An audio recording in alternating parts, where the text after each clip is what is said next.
Buried, unseen by most, a dark world where people must learn to face the monsters in their closet. Fear is in control here. Embrace that which makes you scream and steal away the bliss of sleep. Your inner demons have a voice. Hear. Allow them their moment in the dark. Welcome to Night Terrors, where we are all united in our fear. With your host, Donald Allen Kirch.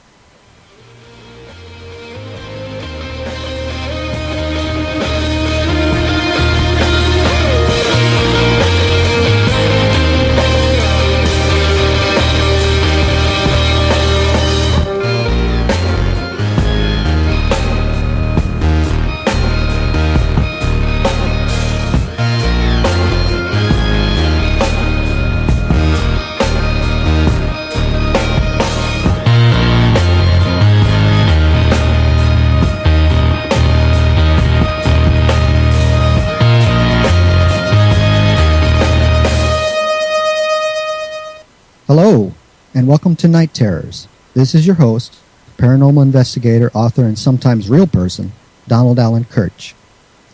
Now tonight, we will be having one of the first of what I hope will become many paranormal roundtables, where we can sit and talk about things that go bump in the night, weird tales, legends, folklore. I love this stuff. Now, what I like to do is I go out and I find local paranormal groups, not trying to hype it up or be famous, and who know their stuff, to share with us here tonight on this program the best of what they have encountered in the dark. Now, if you haven't had a chance to listen to our program that we did last time on March 28th, you missed a chilling story about haunted homes and what a person can obtain by just simply doing a friend a favor. Now, if you stop by our Facebook page at facebook.com/Night Terrors Radio Show, you can go and listen to an archived episode if you haven't already seen it on our site at cjmarsradio.com. Now, later on, our network will have up and running an archive page, information, and it will be given to you, and all this stuff will come when it's available. Now, you can also look for my work on my own webpage at www.donaldallenkirch.com. It would be an honor to entertain you. Now, as an optimistic skeptic, I love analyzing, for lack of a better phrase, paranormal activities. They frighten me, seriously, and sometimes not. Now, Night Terrors was started out of a pure understanding that in order to break away from one's fear, they must first learn how to talk about it openly. And then, after the monster has been pushed back into the closet, we can all stand united in our fear. Now, speaking of a person who has been known for striking the fear in millions, I hope that you all have had a chance to hear my latest episode of Stranger Than Fiction. Now, this week's episode is dedicated to a personal hero of mine, legendary filmmaker Orson Welles. Here was a man who, before he hit 30, broadcasted a War of the Worlds docudrama using real-to-life news broadcasts. He made people honestly believe that Earth was being a victim of a Martian's invasion. Now, over 6 million people heard this broadcasted, estimated. Over half believed him. Now, that's storytelling. So, if that catches your fancy and you would like to comment on that, you can reach us here in the studio at 716-745-4266, or you can go to cjmarsradio.com and join us in the chat room. Be warned, my friends, if there is any trolling or uncharacteristic calls concerning personal gains are far from what we are talking about here tonight, you will be taken away by my many minions in the dark. So, you've been warned. All others, drop me a line whenever you want. We talk about whatever frightens you the most. Night Terrors is here for you. Now, my guests tonight are a group of paranormal investigators who go by the collected name of NightStalkers Paranormal Research. My contact person is Maria Wilson Duff. Maria has been on her fair share of adventures. Some she and her fellow Nightstalkers will be sharing with us tonight. I understand some of the stuff that she's told me and can relate to the stories that we've shared. Because many a times while out in the middle of nowhere, with only my flashlight and a can of cola to help keep me up, I have often stood frozen in fear, hearing a strange noise I could not explain, only to discover, with my heart wanting to burst out of my throat, that it was just a raccoon. Now that's what separates the men from the boys, folks. So, with a trusting heart and an open mic, would you all help me welcome the Night Stalker Paranormal Research Group to the show? I think it's going to be Maria tonight and a gentleman by the name of Barry and Johnny. I would like to welcome you all to Night Terrors. Maria, are you there? I should be. Oh boy, how you doing tonight? I'm great. How are you? Live radio, it is a challenge sometimes. It is. Yes, it is. So, tell us a little bit about your organization and what you like to do and what your goals are. Well, right now, it's always to get the scientific proof that goes along with paranormal investigating, but we all know how that goes. Oh, yes. It's always more of a personal experience than it ever is a scientific experience, but we just keep plugging along. Now, what do you do when you get skeptics? I'm sure they get in your group sometimes. Oh my gosh, we absolutely love skeptics. Love them. I do too. Skeptics, they add the flavor to the pot. Yes, they do. And most of the skeptics that we have come encountered with, they tend to be a little bit more believers by the time they leave. I have to ask, have you ever had a situation where there was a skeptic who at the beginning of the investigation that you were doing, I was going, okay, I wasted a Saturday night for this, and then something happens, and by the end of it, they're ready to sign up. They want to go on the next one because something made them a believer. Yes. We had a wonderful gentleman that came in to investigate with us at Octagon Hall one night. And he didn't believe it. He told us he came because his wife asked him to. And before he left, he was shaking his head, and he left as fast as he could go. What was it that happened to him? Did he share it with you? He did. He was with another member of our team, and they were in a room upstairs, which we call the hospital room.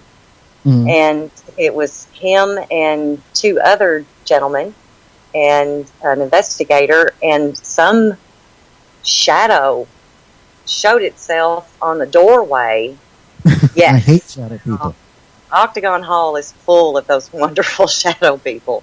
Oh. But showed himself and scared him to death. We couldn't recreate how that ever happened, and him and his wife left immediately. Oh, wow. For the people that are listening who really don't know, could you explain a little bit about the history and folklore of the Octagon House to them? Sure. Octagon Hall is an antebellum home that was built by Andrew Jackson Caldwell. And he was a Southern sympathizer. And his brother was a Confederate soldier. And so any help that the Confederates needed, he gave to them. And that required his expansive acreage that he had around that home. So there were soldiers that camped out there often, and they had meetings inside the home on battle plans. There was a lot of double agent action going on there in the time of the war between the states. Yes, quite a bit. Mm. Now, as far as the hauntings, what exactly has caused the paranormal activity to be there, or what's the theory behind why that house is so active? The house has seen a lot of death, torture, you name it. I mean, you can just imagine what all happened during that period. Okay. We're not real sure if it's just we have a lot more activity in there other than just the Civil War. Okay.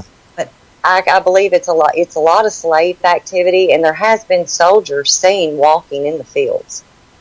Oh, on both the blue and the gray, or just the gray? A lot of the gray. Oh, okay.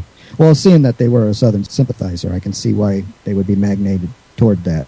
Was there any Underground Railroad activity there during the time of the Civil War? I'm pretty sure there is, because now we have found a tunnel leading from the home, but we do not know where it went to because it collapsed. Oh, okay. Probably about 3 to 5 feet from the home. We don't know what they were doing or what they were taking out. Wow. Now, have you ever taken some unusual pictures of these shadow people that you were talking about? We have. They are actually displayed at the hall itself. Oh, okay, cool. There's a soldier that is down in the basement, and we just call him the big man. The picture that Johnny Melton actually caught was a shadow figure, of course, and it appeared to only have one arm. Oh, so he could have been somebody who either was killed there in action or after an amputation died on the property itself. Yes. You could see it looked like the arm had been removed about elbow up. Wow. Has there ever been any other place that you've gone to that you investigated as a group that made you all go, guys, I don't know what happened here, but I want to try to, I want to do it again? You know, something that really scared the gajeebies out of you. There's been only one place that I have been to so far, and that was a place in Taylor Mill, Kentucky. And it's kind of a new place. It's called the Wolf House. The Wolf House.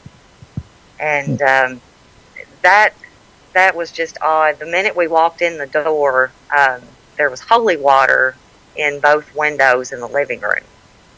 And yes. And crosses throughout the house. So, you know, sometimes when you go into these places, you do not know if that is put there for effect or whatever. So in paranormal investigating, you have to look at it completely as a skeptic. There's a lot of showmanship going on out there for the cause because of all these shows that are coming up, and you know, like Ghost Hunters and stuff like that. That, you know, what we call paranormal tourist traps. Exactly. And you have to be careful with those. And especially with it being a new place, it doesn't really have a reputation.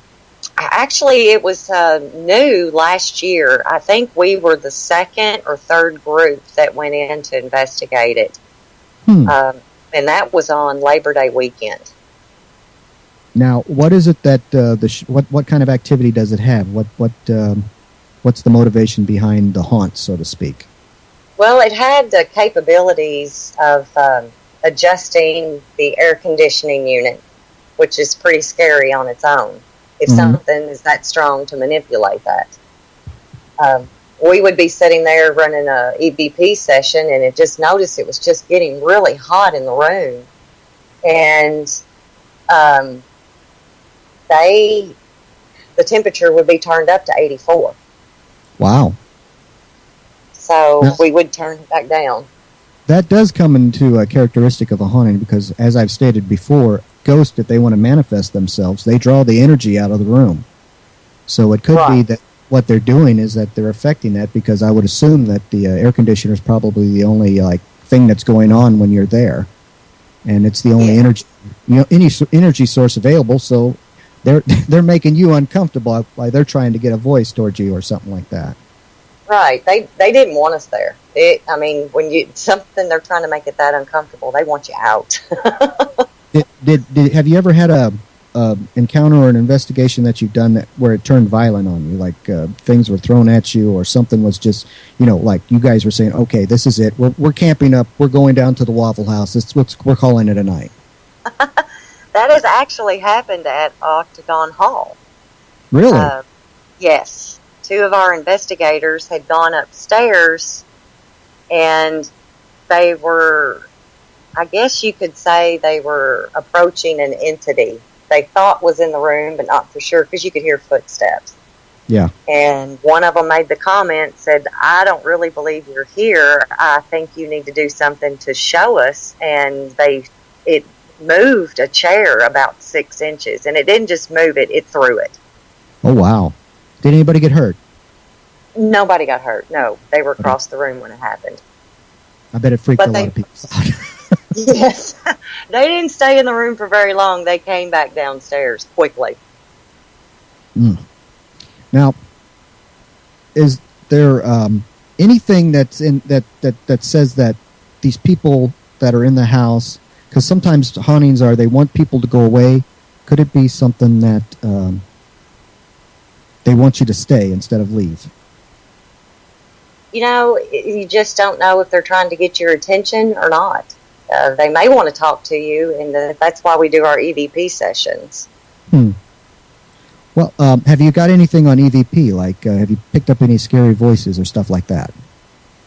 Oh, yes. We've gotten a lot of get-outs. I'm going to kill you.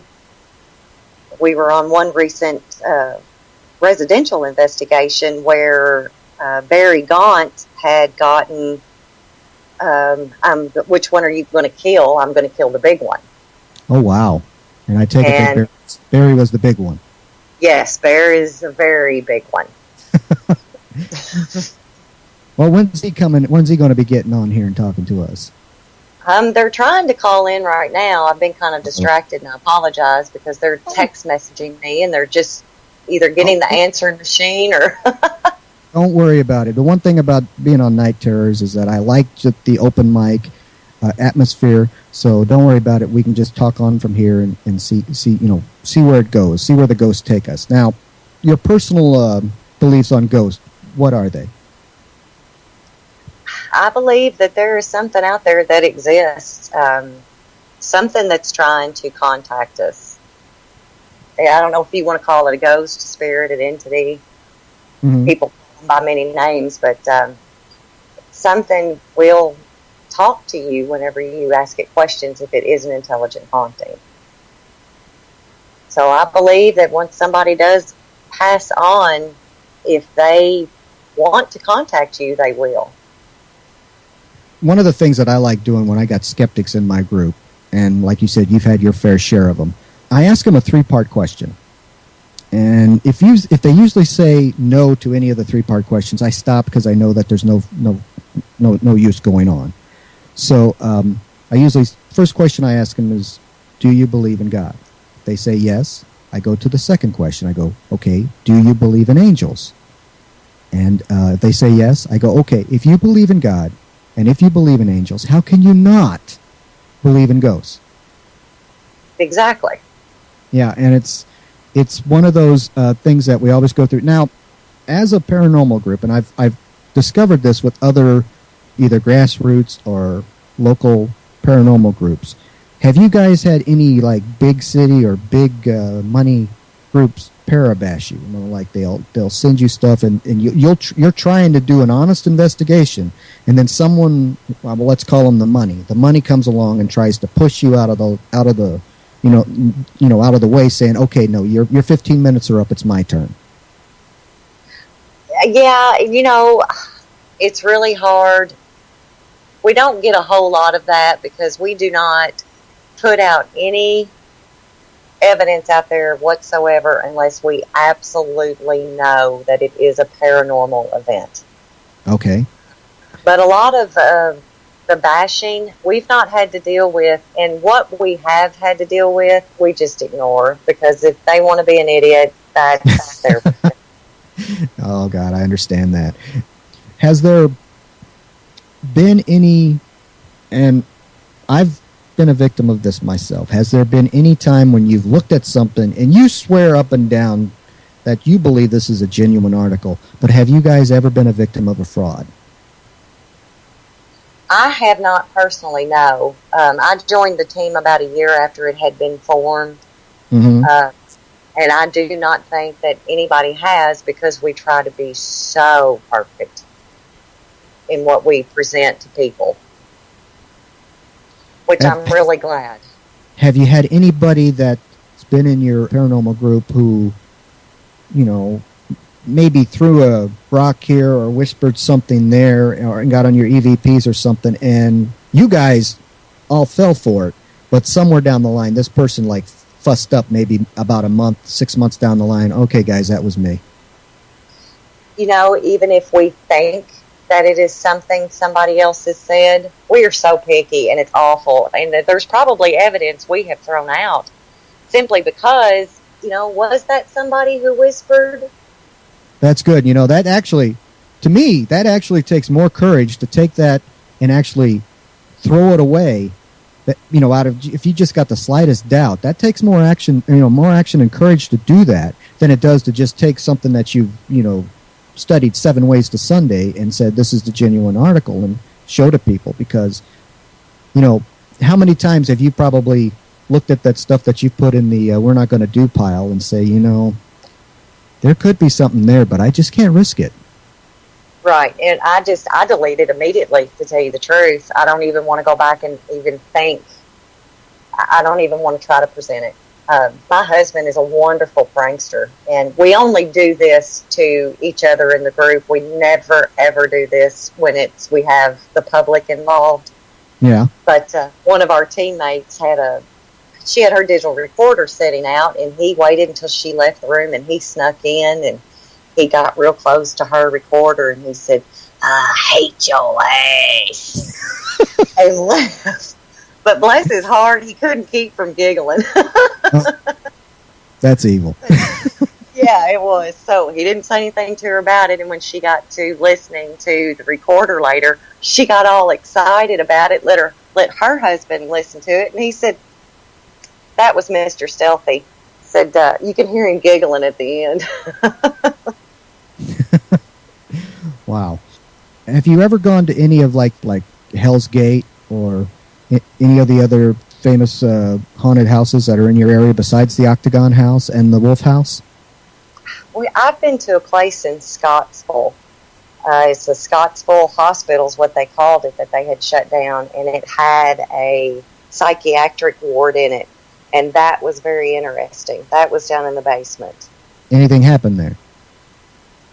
That was one of the first times I had ever heard a disembodied voice in my ear. What did it say to you?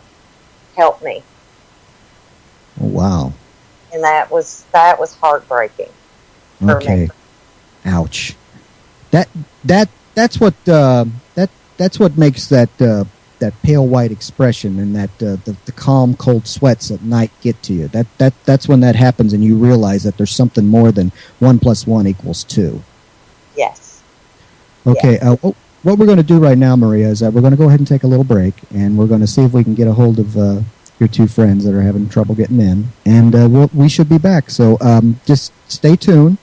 This is Night Terrors. Back in a few. All right.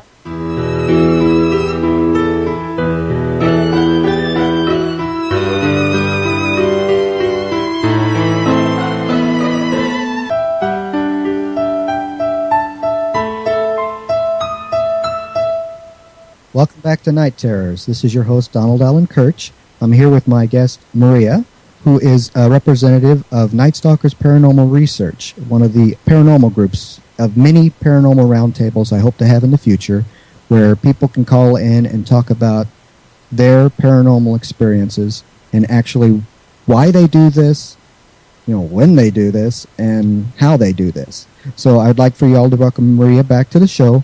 Maria. Yes. Still alive? Still with us? Welcome to radio. Oh, thank you. Could you talk again? When we were talking about the Octagon House, I noticed that you were saying that you had some experiences there, but you didn't really go into detail about them. So if you could, if you could share with us about the Octagon House, I would really like to hear more about that. Okay, great. Octagon Hall, the first time that I went there, it's a museum. It's a Civil War museum, and it's an absolutely beautiful 3-story, 8-sided home.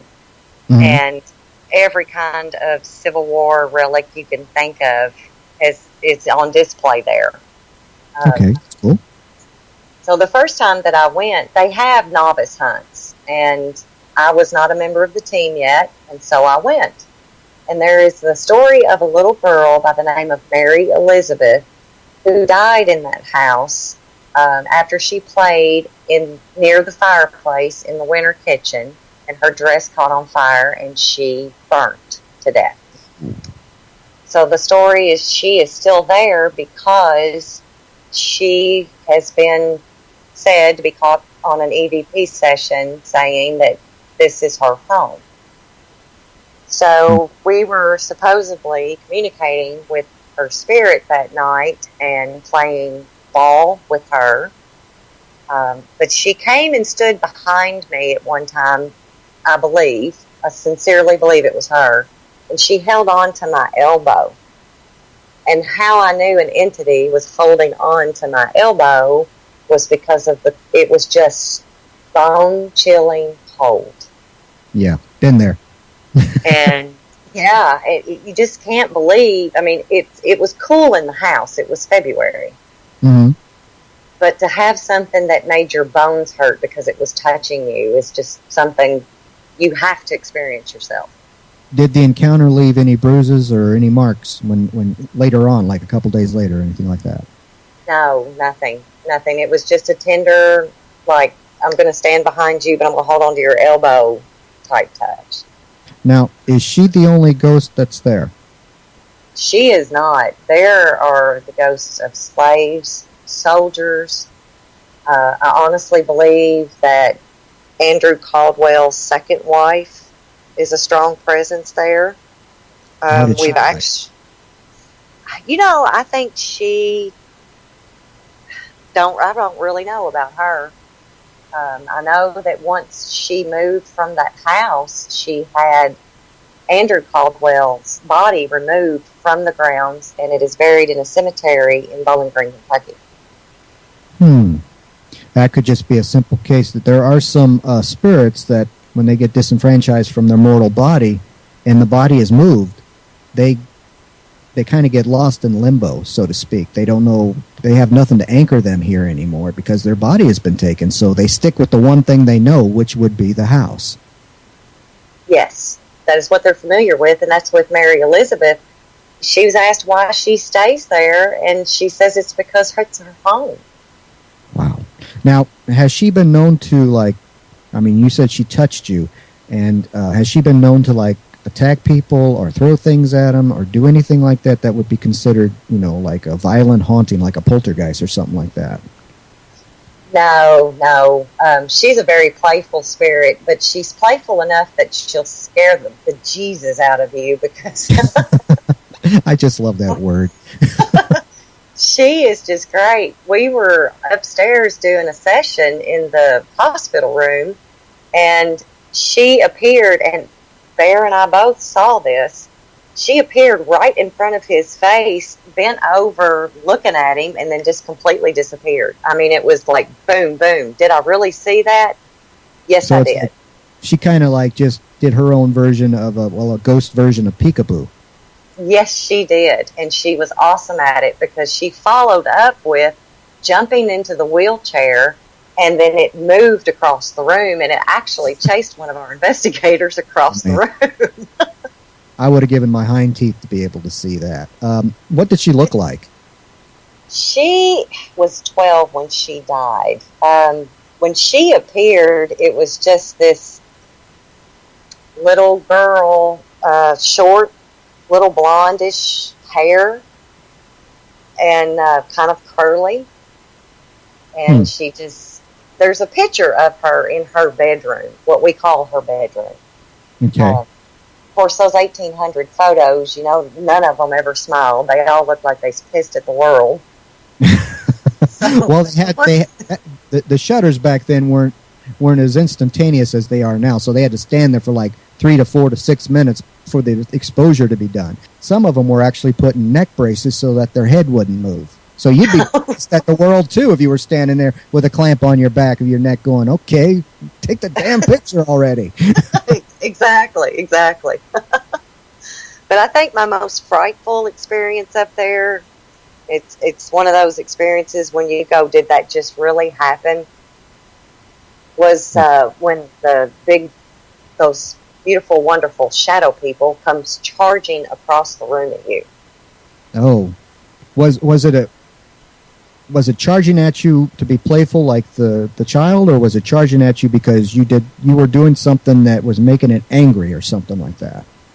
I think he was really trying to figure me out. I think he wanted to see what I was made of. actually.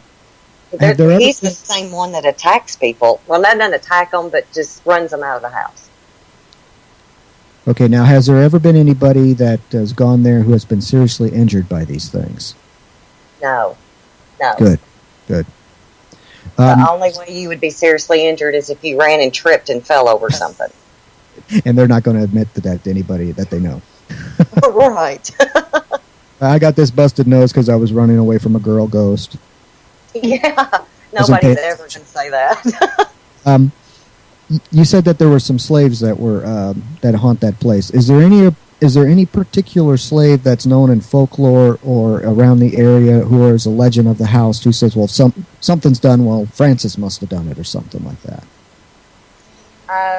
We actually have two. It was one for a while, and his name was Charlie.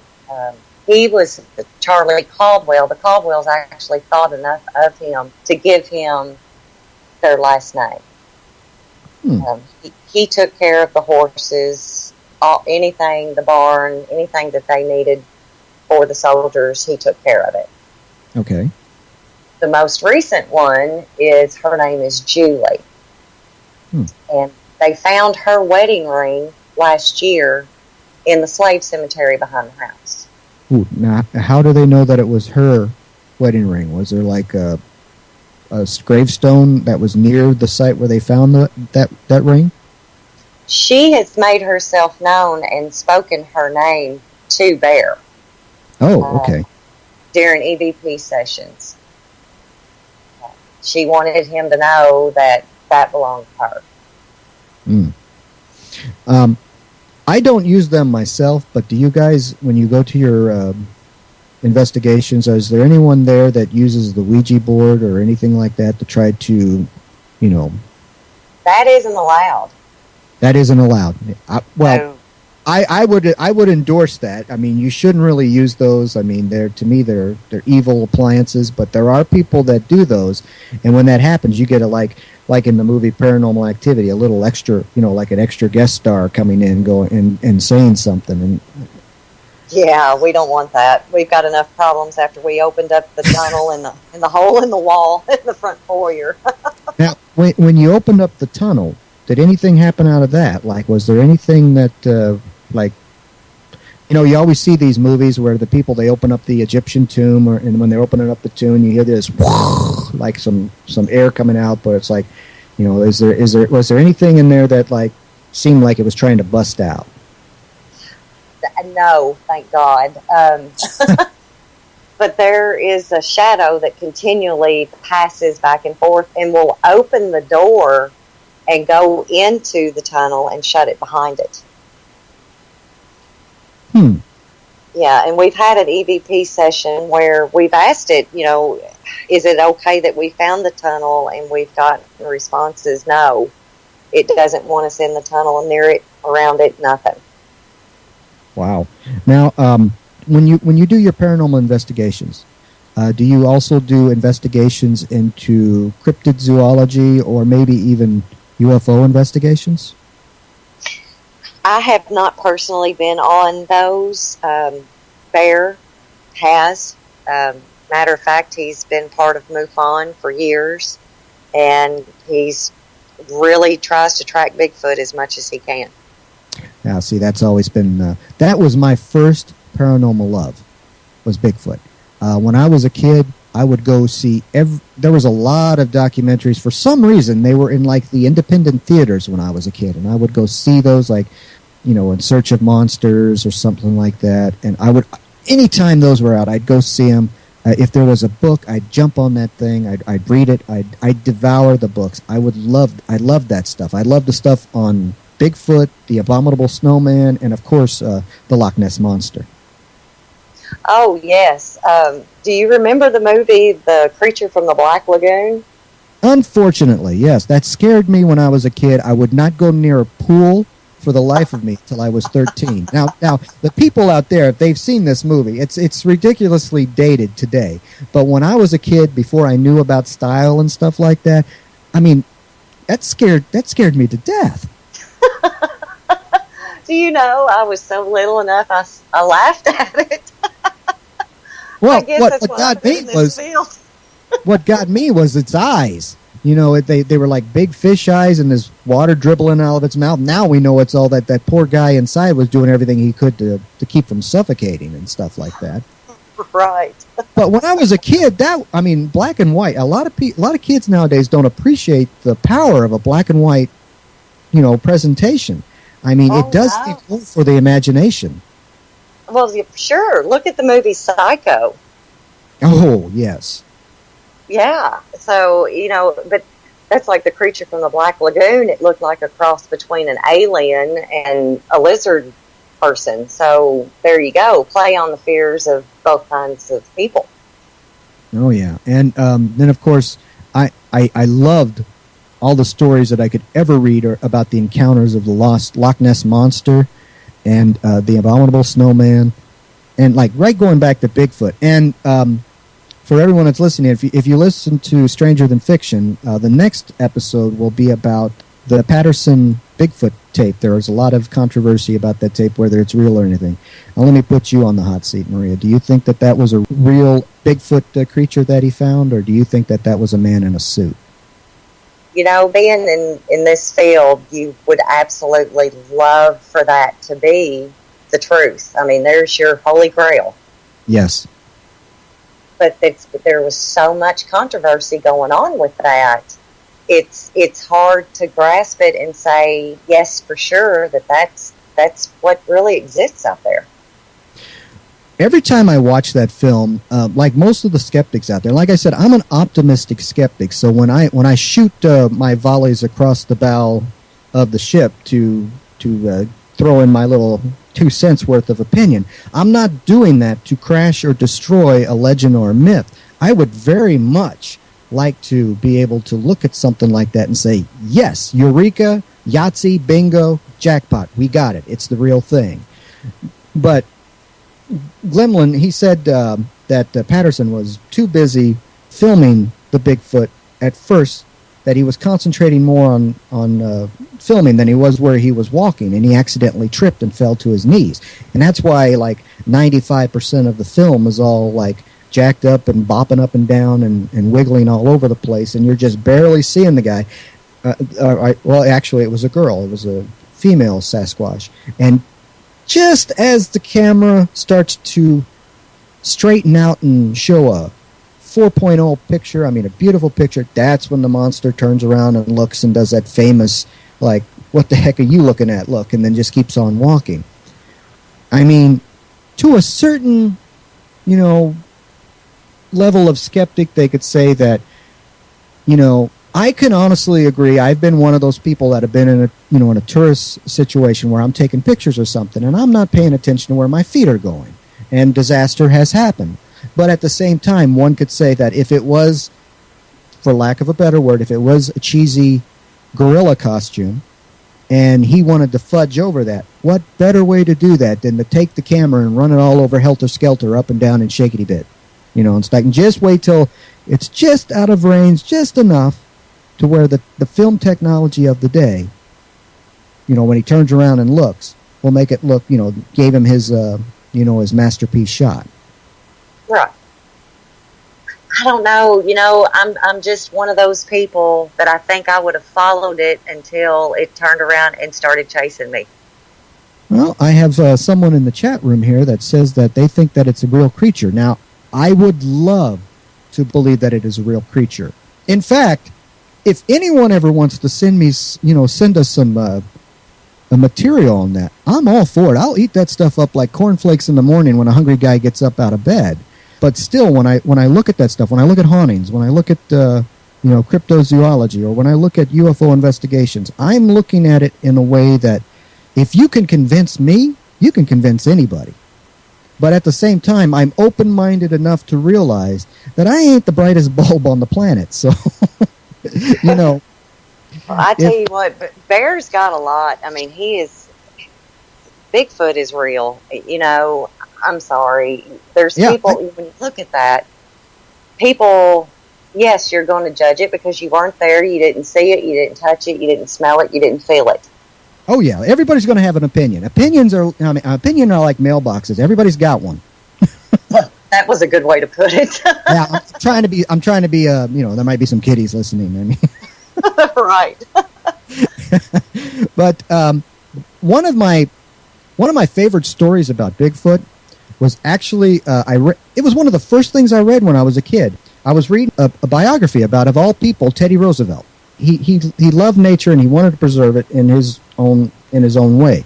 Well, he went out on a safari once, and his people in his safari came in contact with, quote unquote, a creature that caused damage. Now, he himself never saw it, but he knew these people that were with him, and when they described this creature to him, it sounded a lot today like the classic descriptions that we have of the Bigfoot, a.k.a. Sasquatch creature. Right. I just keep thinking if I ran into something like that, I would just have to pee in my pants and run away. Oh, hey, I'd be with you on that.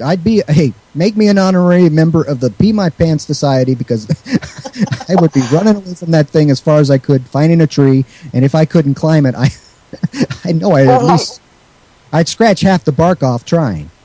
Yeah, and of course, after I did that, I'd have to go, okay, I have to go find this thing. Let's go chase it down. Well, I'm one of my favorite skeptic stories about Bigfoot. I've already told you one of my favorite encounter stories. One of my favorite skeptic stories is, Maria, I got to ask you a question, and you can confess. There's only millions of people listening. Are you a Star Trek fan? Of the first one, yes. That's the one I'm talking about. That's the only Star Trek. The rest of them are just mere posers. Okay. Right now, I just got like a million Klingon threats and a couple Vulcan hand salutes thrown at me with a middle finger, I'm sure. I bet you did. But there is what they call the Star Trek connection. Now, at the time that the Patterson film was done, in real time, in line with when the Patterson film was done, there was about 6 weeks ago an episode of Star Trek that was filmed, because that was at the time that it was being filmed in the studio. There was an episode to that television series called The Galileo 7. And I'll give you a short premise of it. That was the one where where Spock and a couple people were in a shuttlecraft, and they got crash landed on this planet where these giant, like gorilla-like things were trying to, harass them and stuff. There was a guy that said that he worked at Desilu Studios at that time, and someone came up to him and approached him and bought one of those suits after production. And there's that Star Trek connection that there were some people that said that it wasn't Patterson himself, but there was another person at that time who was also a forerunner for Bigfoot investigations and stuff. He told Patterson where to go, and he knew that Patterson at that time wasn't feeling well, and was desperatally looking for something to help keep his family going if he was actually to pass on or go into memory. And lo and behold, Patterson goes up there, and that guy, and the Bigfoot thing was, the Bigfoot film, came into being. Now, being a skeptic, but being optimistic and understanding, and please believe me when I say this, I want it to be real. But being a skeptic, a thought comes to mind that if, let's say, somebody bought this costume at Desilu Studios, which is now Paramount Pictures, when the Star Trek episode was over, because they just throw these things away, because at that time, even though we know it as a classic today, Star Trek was a third-rate kiddie show. Right. That's how they looked at it back then, back in the day. And they just throw this thing away. They've done their makeup, they've done their shots. Get rid of this thing. There's a guy that wants to buy it, so he buys it. So we'll call him Mr. X. Mr. X buys the alien suit from Desilu Studios, gives it to some other guy who knows that Patterson is in the area. They get somebody else who is big enough and burly enough to walk the walk and talk the talk, so to speak. And all of a sudden, he just walks in front of the camera, and bingo, there he is. Bob's your uncle. We got a classic. What do you think about that? It's possible. I'm sorry. The guy that was supposedly Mr. X, that was supposedly in that suit, has never come forward, but everybody else has come forward to say it's false. Yeah, see, that's the one I'm waking. That in Skeptic's Corner, that's the smoking gun. Right. That's the smoking gun. But like I said, I call myself an optimistic skeptic, Maria, because even though if that guy did come forward, I would be the saddest guy in the room. Oh, I would too. I really hated it. A couple of years ago, there was a couple of people that said that they caught Bigfoot, and it ended up being like a pack of pork in a gorilla suit. Yeah. I hated that.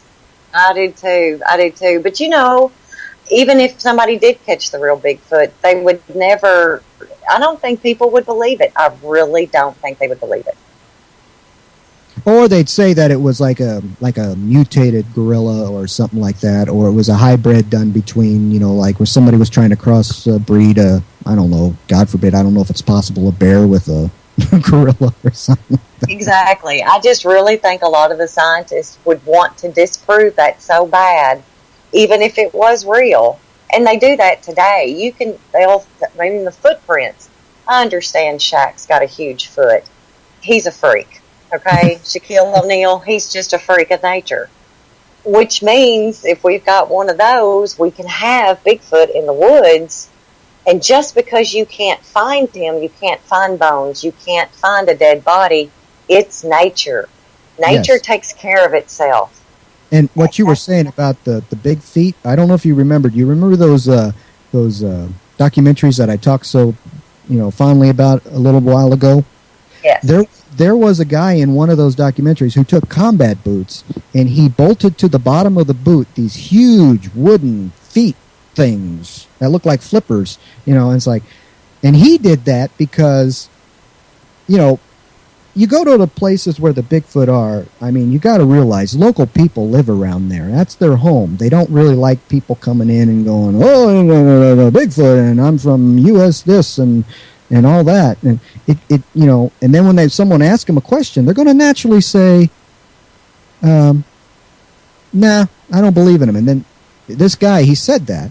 And they said, well, Hicks around here wouldn't know something like that, would you? So he did that out of revenge and sort of like payback. Oh, big fancy bookworm person thinks he knows more than me. I'll put some fake footprints down and see where it goes. And there were a lot of people that were fooled by that, including people who are called professors, who have that PhD. Sure, well, but your feet have thumbprints or fingerprints, footprints, whatever, like your fingerprints do. I mean, you can be identified by all of those little squiggly marks that makes everything to you and no one else. I wonder if they got a database somewhere, if there's like a Bigfoot research people that got like a database and, oh yeah, this guy, he also did a jig in Colorado, and that's the same guy. Because you said when they do those plaster of Paris on those footprints, I'm sure that they analyze those. I mean, it's 7 ways to Sunday. Oh, yeah. I mean, they can tell you what kind of primate it is or what type of primate, but, unless there's a gorilla that matches it, they can't for sure say, well, if that's Gorilla George over there, we know it belongs to him. So. Hey, I know. I had a drink with him once. I think all of us have. Well, Maria, we're going to take a little break now. So if all of you guys stay tuned, when we come back, I'm gonna put Maria in the hot seat and see what she's afraid of. So for Night Terrors and CJ Mars Radio, we're going to be taking a break. So stay tuned.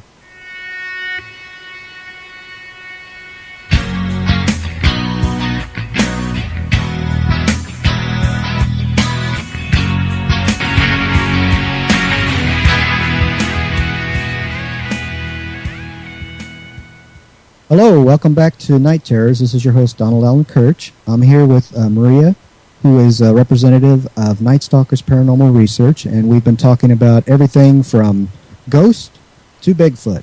Now I want to ask her, like, the centralized question. Maria, is there anything that you're afraid of, or do you have nightmares that you would like to talk about on the air? Don't worry. Let's see. I hope nobody ever uses this against me, but it would have to be an abduction, an alien abduction. Ooh. I hear X-Files playing in my mind right now. Oh, my gosh. I can watch this stuff all day long. I can read about it. all day long. But for something like that to actually happen to me, oh, wow. I just, no, no, no, thank you. Wow. Well, I will join you on that. My personal nightmare, the one that keeps me up at night and probably was the inspiration for doing this show for people who like to talk about things that they fear, is that I had a dream that I was being watched by, it wasn't a shadow person, it was a solid black figure that would start off in the threshold of my bedroom, and it would just stand there and I would hear it breathe. And then I'd, do like you picture in your mind the little kid with the covers, and you put them over your head, and then I don't know what it is, but there's something in everybody's mind that after we put them overhead, we have to look back and look at it, even though it scares us to death. Well, I would do that in my dream, and when I did that in my dream, he'd be 3 or 4 steps closer inside my room, just standing there, breathing. Oh, gosh. No. Yeah, there wouldn't be any eyes. It was just like, it would be like a giant, it'd be like a stick figure, like it didn't have any features. I just knew it was a guy because in my fears as a child, I'd call it the black man. Oh, wow. And it would just stand there, put the cover over my head, and I'd look at it again, and it would be right at the foot of my bed. And then by that time, I would wake up. The alarm would go off. My mom would wake me up, and I wouldn't want to go to school because of the simple fact that I didn't sleep well. And you didn't want to stay in your bed because there was a big pee puddle in it, right? Oh, hey, well, we won't talk about that. But that's one of the reasons. I mean, I didn't feel like I had anyone to talk to. And when you try talking to you saying that stuff, today when we say that stuff, every one of us have had the proverbial guidance counselor or the psychiatrist or someone to talk to us and say, well, that's your anxiety, blah, blah, blah, blah, blah, stuff like that. And I'm not trying to downside it by doing the blah, blah, blah, because I don't know all the technical terms that they use, but it's serious stuff. But when you're a kid and you don't know who to talk to, it for lack of a better word, ferments in the back of your mind, and you just can't help but ponder on it. And I've often wondered why I've become a horror writer, for the simple fact that, like I said, I had terrible, terrible dreams when I was a kid. I'd wake up screaming in the middle of the night. My dad come over to comfort me. He'd ask me what's going on, and I'd look at him and say, I don't know. It was just something that was scary enough that when it woke me up, it must have been traumatized, because they say that the brain has a way of flipping off and turning off the unpleasant things.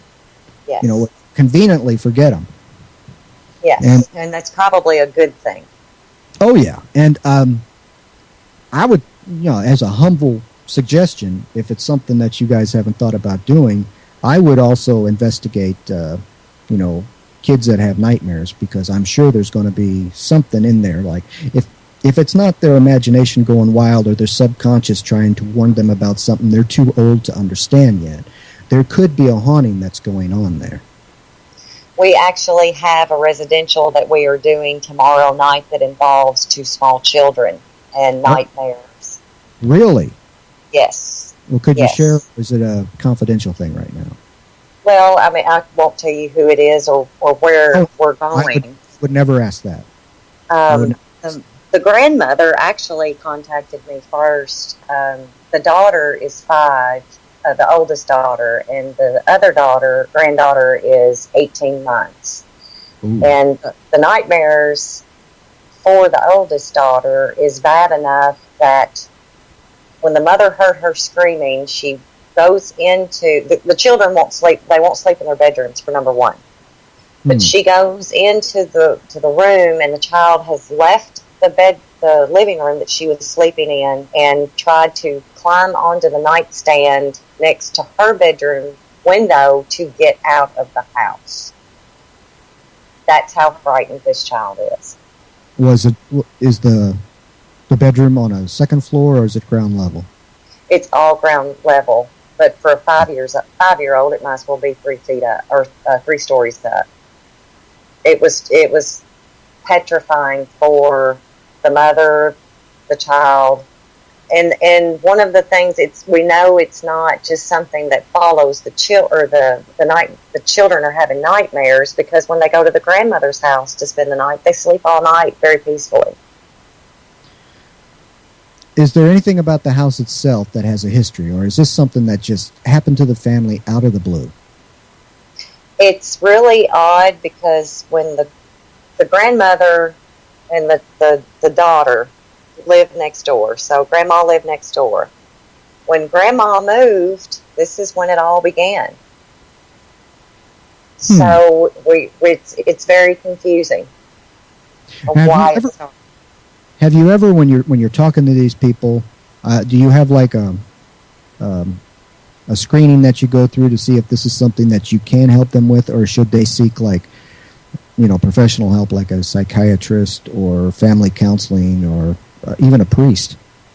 When someone contacts us, we get all of the information and talk to them, and we will go to the home, because you can't get everything you need over the telephone. And for someone to call you for help and then for you to go, oh, well, that sounds like that's out of my league, or you sound like you need to go to a psychiatrist, and just hang up the phone, is just something we cannot do. So we will go and do the initial investigation, and if it's something that's out of our league, we'll turn it over, and we'll stay with them as they go through their steps of getting help. Now, in the past, when you've helped these people, has there ever been one that tugged at your heartstrings, and you knew in your heart of hearts that no matter how many paranormal investigators came to talk to these people, or how many people came to, get rid of the bad or negative energy that these people were suffering through, that there was nothing that you could do to help them? That for some reason there was some unknown factor that either they were too embarrassed or didn't know about to talk about, or there was just something that was going on with the specter or spirit that nobody understood as of yet. We have one case that we've recently done that she wanted help. She's been begging for help, and nobody would help her, so we come in and we help her, and we figure out what it is that she's dealing with. And this thing has gotten so strong and taken so much more control of her that now she wants her help, then she'll tell us to stay away from her and don't contact her again. Then she'll call and beg for help, and it's really sad. So she lashes out. I was going to ask that next. Have you had any people that you've helped, and nobody wins all the time, unfortunately. I wish that wasn't the case, but when you've tried to help and then they lash out at you like it's all your fault. She's been about the only one so far with that case that we've had, and she wants help, but it's just not letting her get the help she needs. Wow. Yeah, it's pretty sad.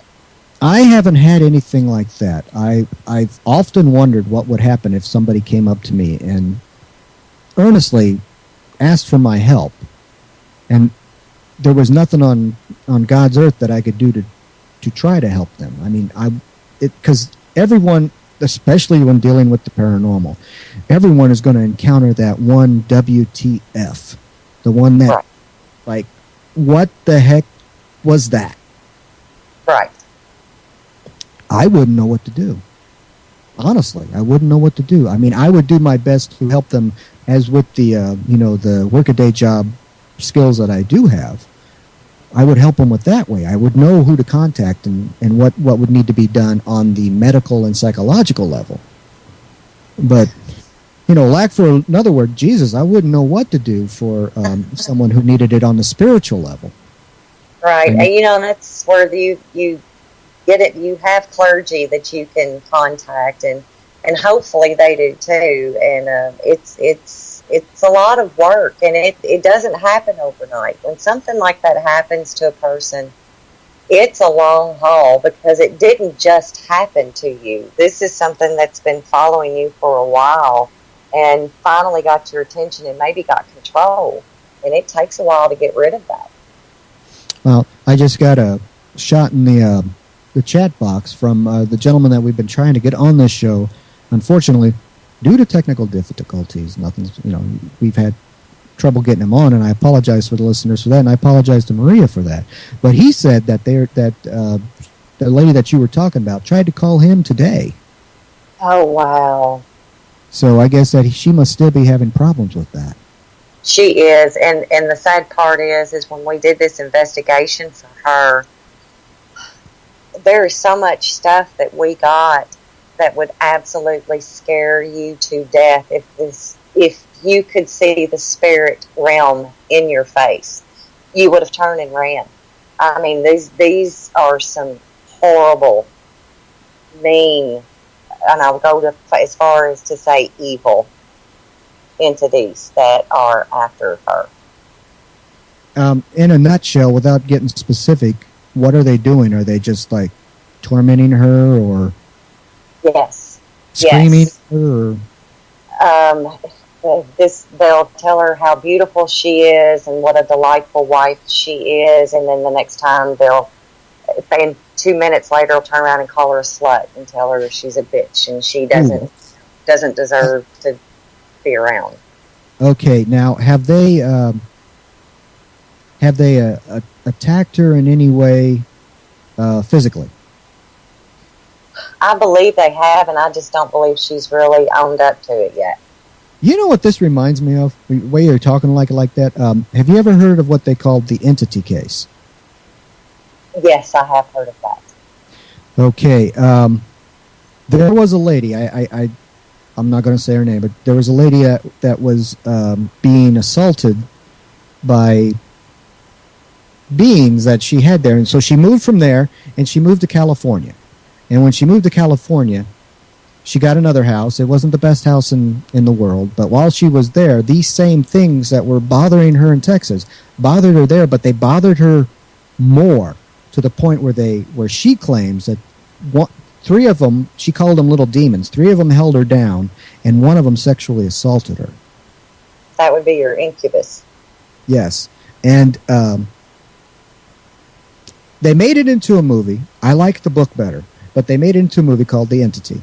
That actually has always scared me to death. I'd say probably the only one that scared me more than that when I was a kid was the Amityville Horror. And like I said about sitting in Skeptic's Corner, I hate it when someone proves something to be wrong. And someone came along and said that was all... they didn't say it was total hoax or total makeup, but they said that they embellished on some of it.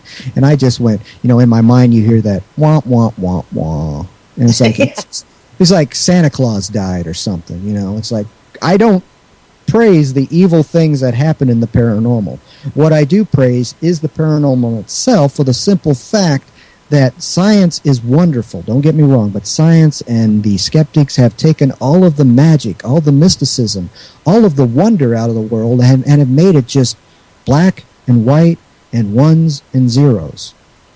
That's not right. No, it's not right. And that's what they want you to see. And as Bear says, there is a great deception going on. And one day, and I hope to God it's not in my lifetime, but in one day, everybody will know the truth. And I don't ever want to see it. Well, let me tell you something once that I heard that Albert Einstein said. I'm paraphrasing here because I have none of the IQ that genius had. He said that when science reaches the peak of understanding and looks over into the valley of the truth, science will discover that religion has been there all along, waiting for them. Yes. Yes. But everybody wants to be too blind to see it. Well, I'm not exactly a saint, and I'm not exactly deeply religious, but at the same time, I do believe in God. Yes. And yes. And there is a something there, and that's what paranormal investigators like you and NightStalkers Paranormal Research and all the other people that I talk to and who have enriched my life so much show me that there is something there. What it is, I don't have the slightest idea, but I'm enjoying the ride. I am too, and I have learned so much. I mean, when you get an encyclopedia of angels and who they take care of, and you end up talking more to angels than you do to anything else, and thank God for that. I'm trying. Bear. Oh, is he on? I hear him coughing. Bear, are you there? Okay. I'll tell you why he hasn't been able to get on, Maria. It's the ghost. Let's not even go to that. It's probably the black helicopters flying over his house. Trust me. It's like, if the NSA, if you're listening, I'm not trying to send you a cold or anything, but Blue Silk Mongolia /7 /superstar. That's great. That's great, because there's been many a time that I've been on the phone with him, and I mean, it just completely, you get all this static, just that metal sounding, and then it just cuts off, and there goes another black helicopter. Wow. Oh, wait a minute. Hey, maybe my NSA code worked. Well, let's hope so. We are now dialing to Hugh Hefner's house to see what makes him scared.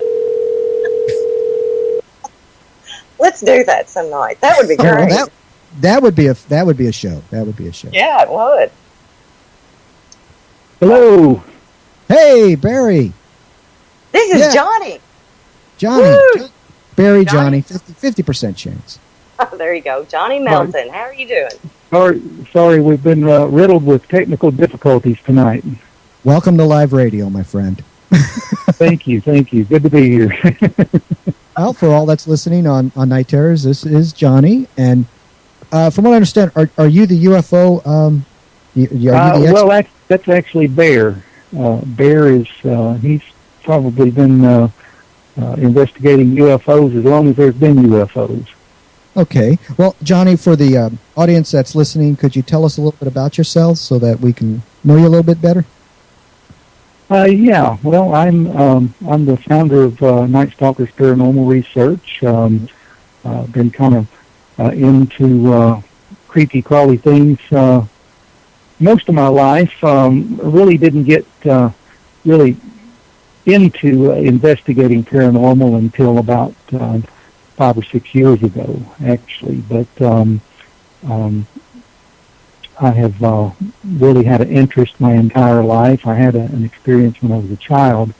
Actually, there was an old house that was in the neighborhood that we used to walk by all the time as kids. And at about 8 or 9 years old, there was a group of us that decided we're going to go and see what's inside that house. People had told us it was haunted and to stay away from it. And we just thought they were trying to scare us away. And I went in the house and actually came face to face with an apparition that scared me to death, made me wet my pants and run out of the house. And I never went back in that thing again, but was pretty much a true believer from that point on. And really, after I grew up and went to art school and started my working career, it really never occurred to me for several years to even try to get back into or try to get into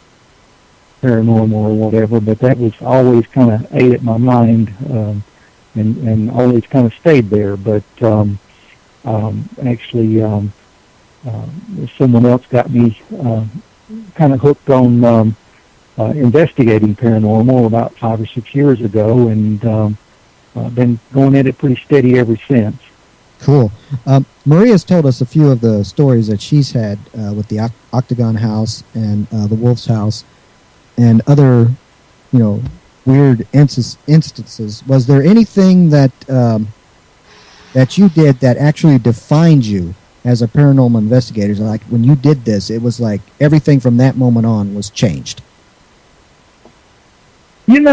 For me, I really haven't had that lightning strike moment except for, when I was a child. But as far as investigations as an adult, I really haven't been lucky enough to have that that one lightning strike moment that kind of defined me. I've had a lot of really unique experiences and a lot of scary experiences, but I don't know. To me, it just seems so natural, and that we anything that, when we're in a place that we know is haunted and we're investigating and things happen, well, we were expecting things, and so it really doesn't scare me that much unless I'm touched or grabbed or pushed or something like that, which doesn't happen very often, but occasionally something like that will happen, and it will really get your attention. But truly, I just haven't had that great experience that would define me as an investigator, to be honest. I envy you then, because in all my experience, you're right up there on the threshold. You're ready to have one, because usually it's the person. It's kind of like, it's kind of like when you're going out and you're trying to get a date or something like that. It's when you're not looking that they're in front of that they come right in front of your face and say hi. That's exactly right, and really, kind of ghost hunting's kind of that way as well. A lot of times, some of the most remarkable stuff that we get on tape or on film happens when we're not paying attention, and we're just kind of ignoring or packing up, getting ready to leave or something, and that's when something great will happen. And, hey, speaking of something, a lot of times we don't have the cameras rolling and something happens, and we're like, well, we all just saw that, but we don't have it on film, so it didn't happen. Oh, yeah. Speaking of something great happening, guys, I hear that Bear might be with us now. Bear, are you there? I'm here. How you doing? I'm doing good. Hey, the Bear! How's everybody tonight? Finally got in. Good. You must have been squirming when I was talking about that Bigfoot stuff, so you can slap me. Yeah, I was. I was. Ladies and gentlemen, Bear is supposed to be the NightStalker Paranormal Investigations leading Bigfoot guy, and I would like to chew the fat with this guy, because I am an optimistic skeptic. I would love to believe that he is real. I would love to. I mean, just like a kid believes in Santa Claus and Rudolph and magic and stuff like that, but there is that little gremlin in the back of my mind that's going, nah, it's a guy in an ape suit. Well, I got to tell you, if you ever have the opportunity to be able to smell the smell and be able to see a footprint and possibly get a glimpse of this thing, you'll definitely know the difference. You can tell the difference between a bear and not Bigfoot, I'll tell you that much. I'm sure you love the film. Did you ever see the film when you were younger called Legend of Bogey Creek? Oh, yeah, exactly. Sure. Oh, my God.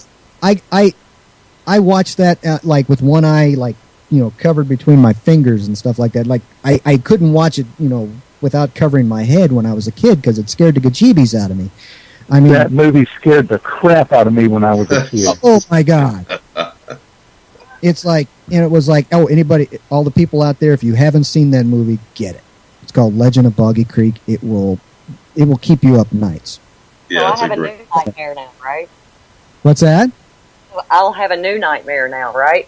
There you go, and you can come back and talk about that later. That's what it's all about. Well, as a kid in the 70s, it was right up there with Creature from the Black Lagoon and any of these other old movies that scared you to death. I don't know if it would have much an effect on kids today, but back then, that was as scary as it got. Yeah, we were easily entertained or easily influenced. I don't know what that says about us, but all it took for me was a big hairy arm to go inside the living room and tear up a evening chair and a lamp, and my brain was toast.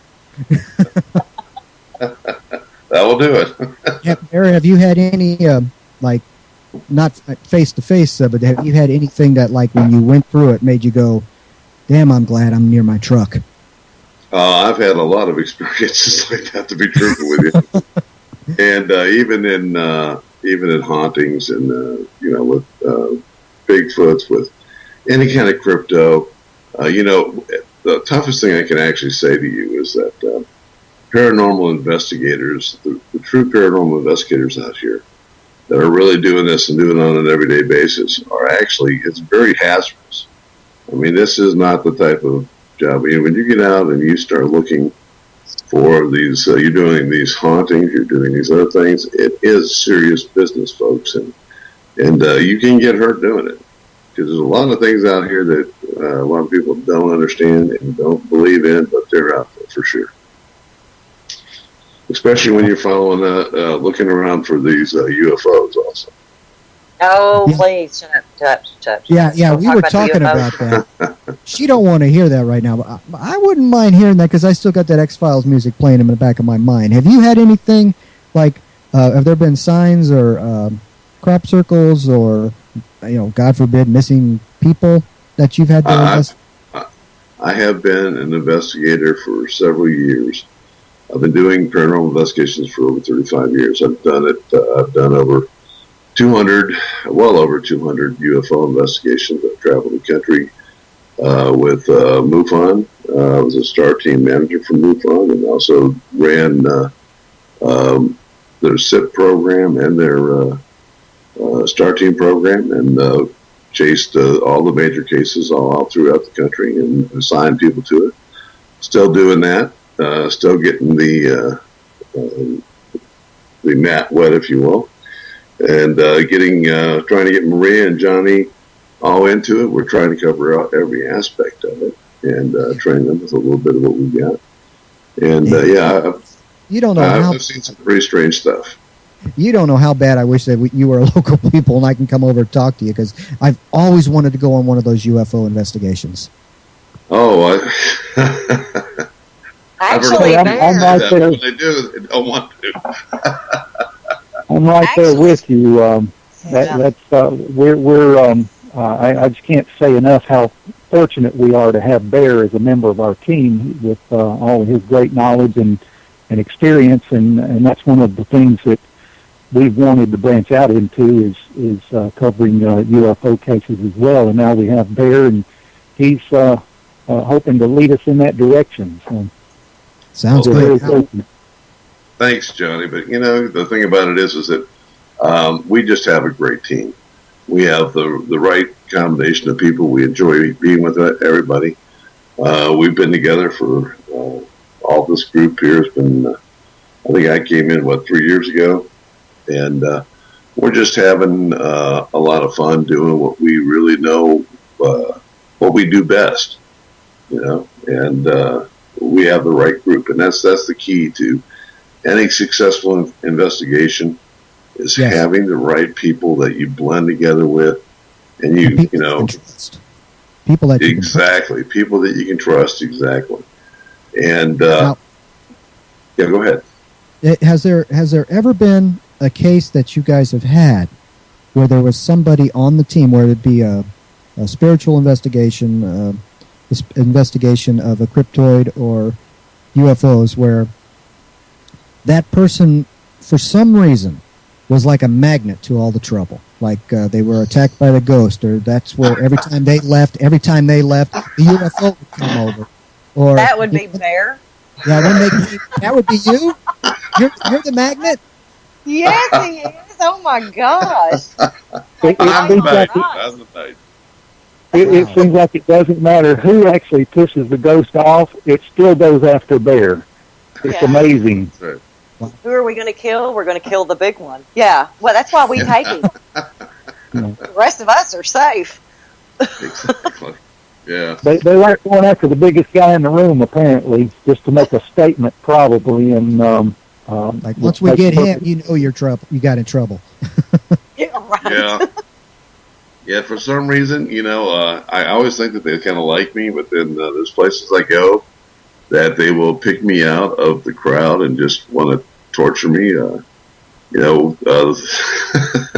Last time we were up at a wonderful place up in Cave City, or just outside of Cave City. It was in Park City.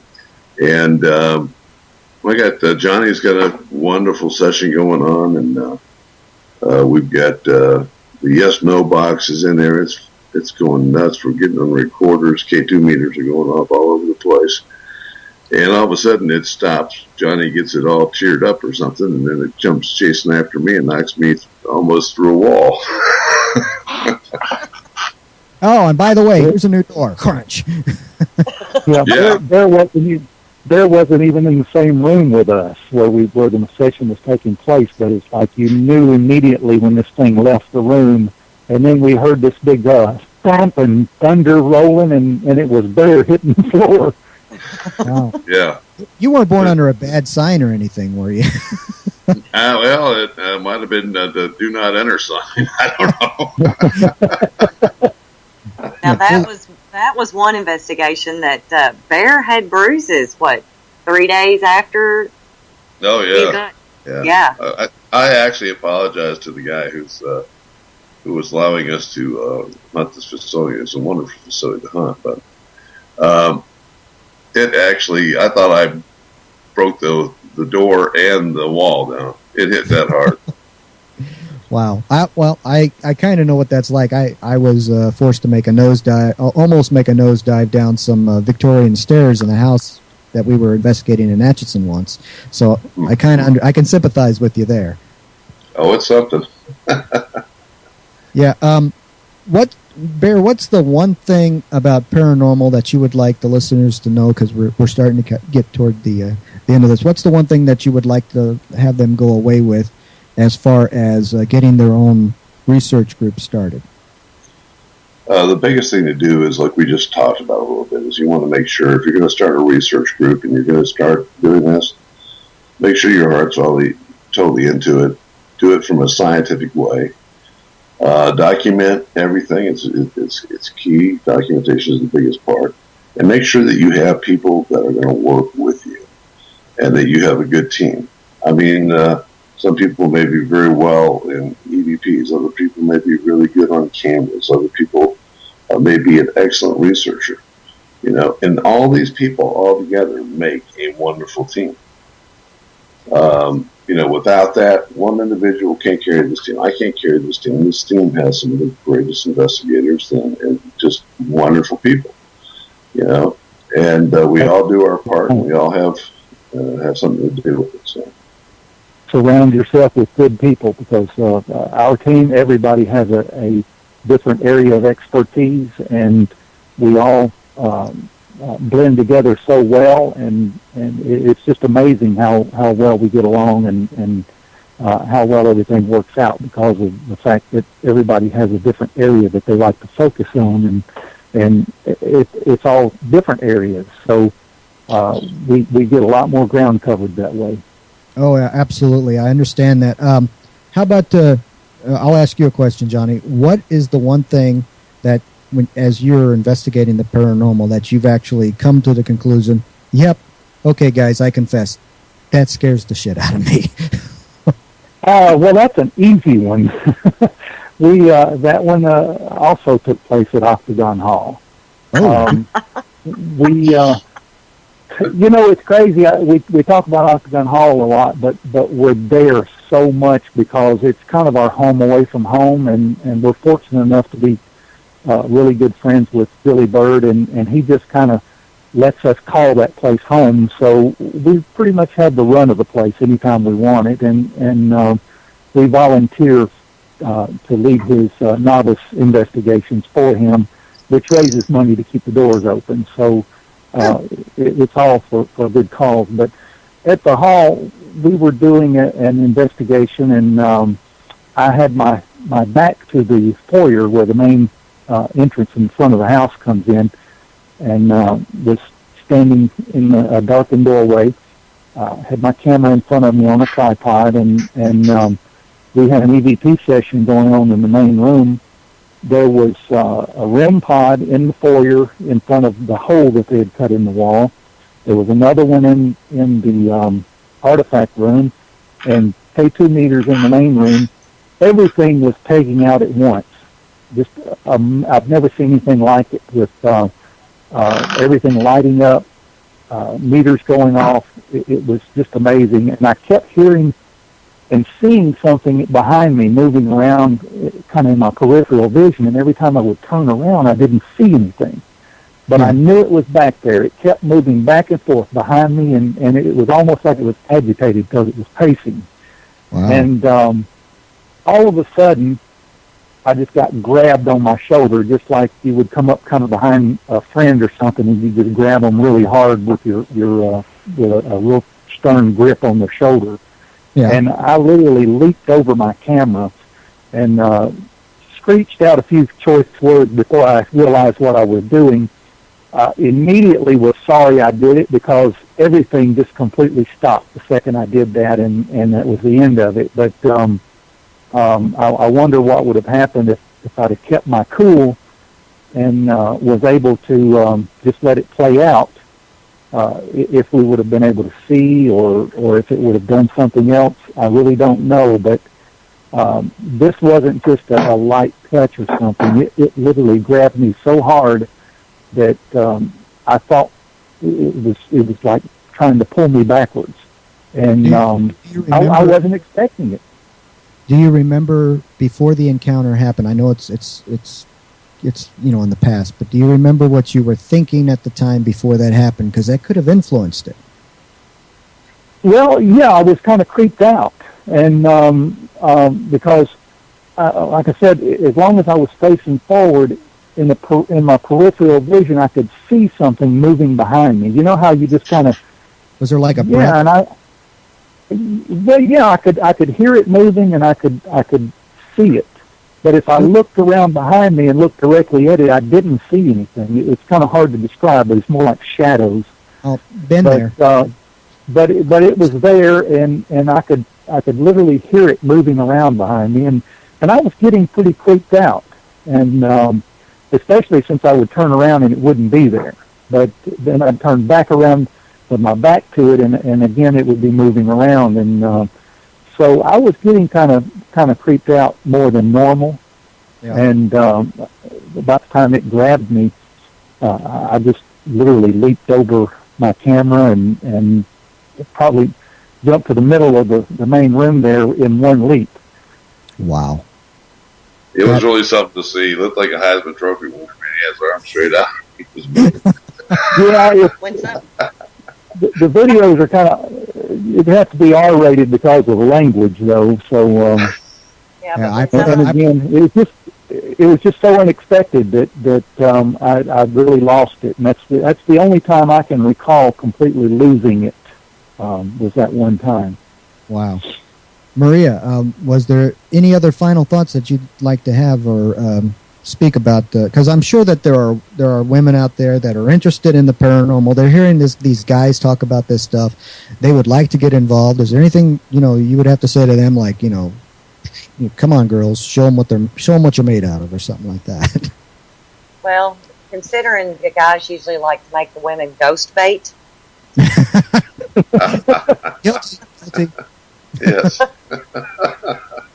This is something that takes a lot of time. I mean, this is the 15th weekend of the year, and we've done 13 investigations. Whoa. This is something, yes. So, I mean, women usually are, you do your womanly things, you clean house and everything. That just has to set aside. This is something that if you are passionate about, that you really want to do, you have to make sacrifices.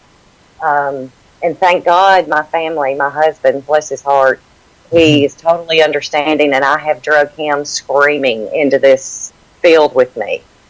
But he enjoys it. Mr. Stealthy enjoys it. Yes, he does. Well, one truth is inevitable no matter what you do in life. Nothing worth doing is ever easy. This is true. Yeah. Very true. That's correct. Very true. Great bunch of guys too. So I've got John and Bear, and it's covered. I wanted to tell you guys, I thank you all for coming in tonight, and we got to do this again when Skype is more user friendly. Yes. There you go. We'd love to. I would like to thank Maria. I would like to thank Barry. I would like to thank Johnny and all of the listeners, and of course Night Stalker Paranormal Research as a whole, for being on Night Terrors tonight. You guys are the reason why I love doing this, because without people like you to tell stories about the true paranormal, it would be nothing but melting marshmallow music behind a campfire, and that's just not good. Well, we are very grateful for you having us on. We really appreciate it, and sorry it took us so long to get in there. So wasn't your fault. We'll just say that the spirits did it. There you go. I'll go along with that one. And you guys know it's all about me, so there you go. Oh, hey, she was telling stories. She was doing good. Yes. I would like to thank you all again for coming on, and like I said, you have a free pass to come back on another night. Well, thank you, Don. We sure appreciate it. Thank you very much. All right, thank you guys. Thank you. I would like to thank the members of NightStalkers Paranormal Research for the stories and the wonderful adventures that they shared on tonight's show. Now, you are all welcome to come back, as I said. I would like to leave you guys with a thought of mine that I love from my favorite writer, Edgar Allan Poe. He once surmised, "Is all that we see or seem but a dream within a dream?" Think about that as you walk out amongst the daywalkers. Are we awake, or are the dream folks nothing more than dreaming us? For Night Terrors and CJ Mars Radio, this is Donald Allen Kirch wishing you all unpleasant dreams and signing off. Good night.